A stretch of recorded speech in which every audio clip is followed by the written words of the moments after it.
Em meados dos anos 1980, o mercado de videogames deu sinais de esgotamento. De uma hora para outra, as pessoas deixaram de comprar e os joguinhos encalharam nas prateleiras. Pesquisas confirmaram que realmente os consumidores haviam perdido o interesse. Os fabricantes das principais marcas, Atari, Odyssey e Intellivision, resolveram abandonar o segmento. Mas outro concorrente, com as mesmas pesquisas na mão, tirou conclusões diferentes. A queda das vendas poderia ser resultado da falta de novidades ou lançamentos empolgantes. Ou seja, a culpa era dos próprios fabricantes que haviam se acomodado. Talvez a era dos eletrônicos mal tivesse começado. A empresa fez então o movimento contrário. Entrou com tudo no filão das diversões eletrônicas. Sua primeira ação foi direcionar os produtos e a comunicação para as crianças de 5 a 7 anos, que não tinham conhecido os joguinhos tradicionais, e que, portanto, não possuíam resistência alguma. Assim, a empresa conseguiu colocar seus jogos de última geração na casa das pessoas. Foi uma estratégia genial. Ao observar os irmãos mais jovens se divertindo para valer com jogos eletrizantes como Super Mario Bros., os mais velhos voltaram a se interessar. A marca lançou então jogos mais desafiadores. Foi assim que a Nintendo ressuscitou o negócio do videogame e aproveitou a debandada para se apoderar do segmento. Pouco tempo depois, detinha 80% de um mercado que não parou mais de crescer. Contrariando o senso comum, até marcas de luxo e produtos sofisticados podem prosperar num ambiente recessivo. Você acredita que, apenas 4 meses após o crash de 1929, uma revista de luxo foi lançada nos Estados Unidos? Como diria Luiz Fernando Veríssimo, poesia numa hora dessas?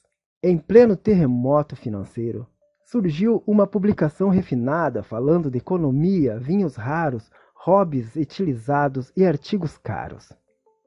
A direção de arte, primorosa, exibia fotos artísticas em páginas inteiras.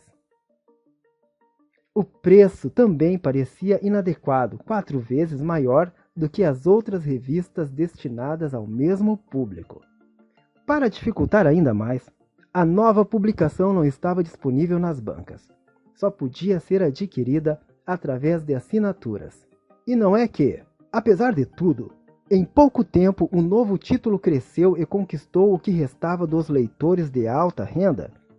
Esse público qualificado atraiu anunciantes de peso e a publicação se consolidou.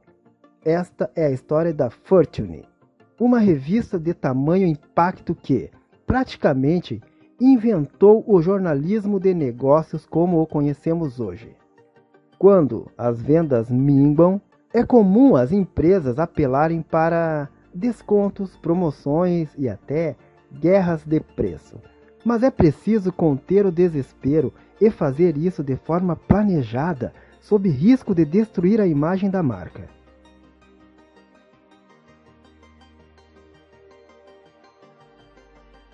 O preço tem um importante aspecto emocional na cabeça do consumidor.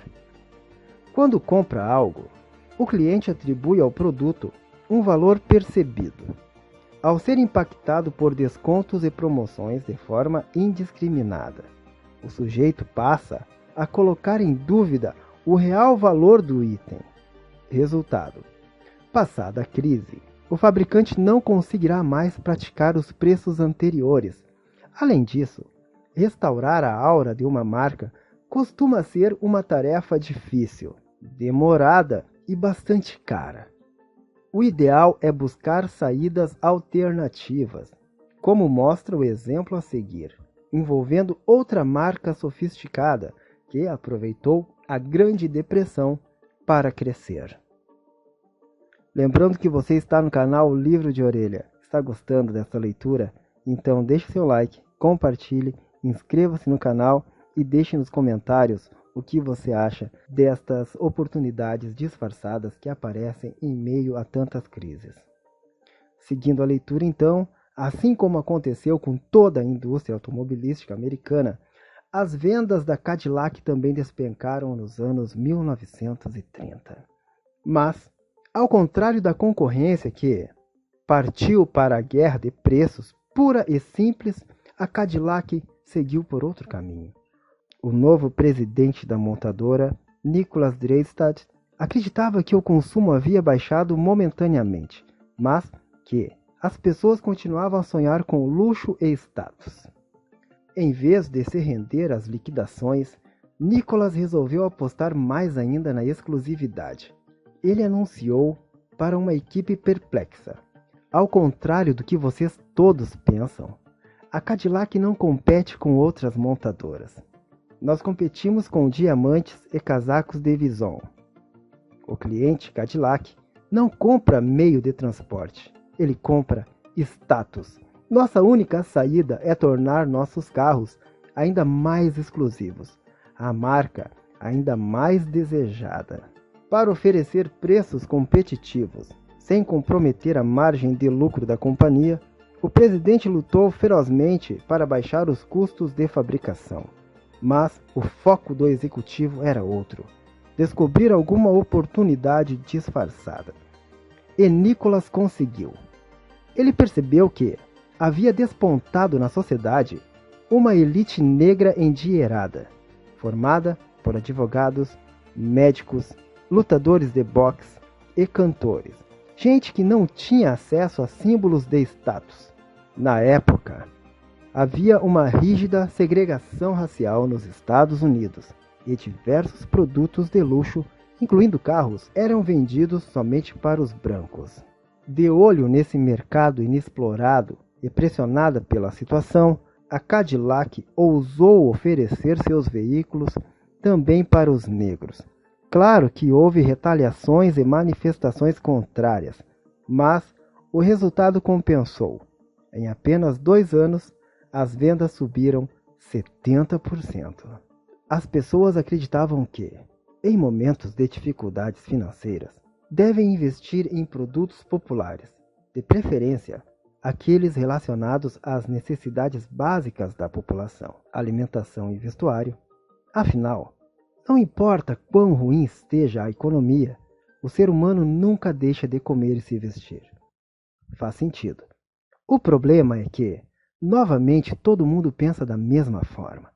E o que ocorre nesses casos é uma hiperconcorrência nos itens destinados à baixa renda e um abandono dos artigos de alto valor agregado. A verdade é que o ser humano nasceu para sonhar, independentemente da situação. O homem nunca deixa de acreditar em dias melhores no futuro, quando então poderá acumular bens, riquezas e se destacar socialmente. Esse desejo fica ainda mais latente durante crises prolongadas, quando exibir um produto de grife é mais impactante, pela simples razão de que é ainda mais difícil consegui-lo. Não desanime quando o mercado estiver ruim, até porque, por mais difícil que esteja, saiba que poderia ser muito pior.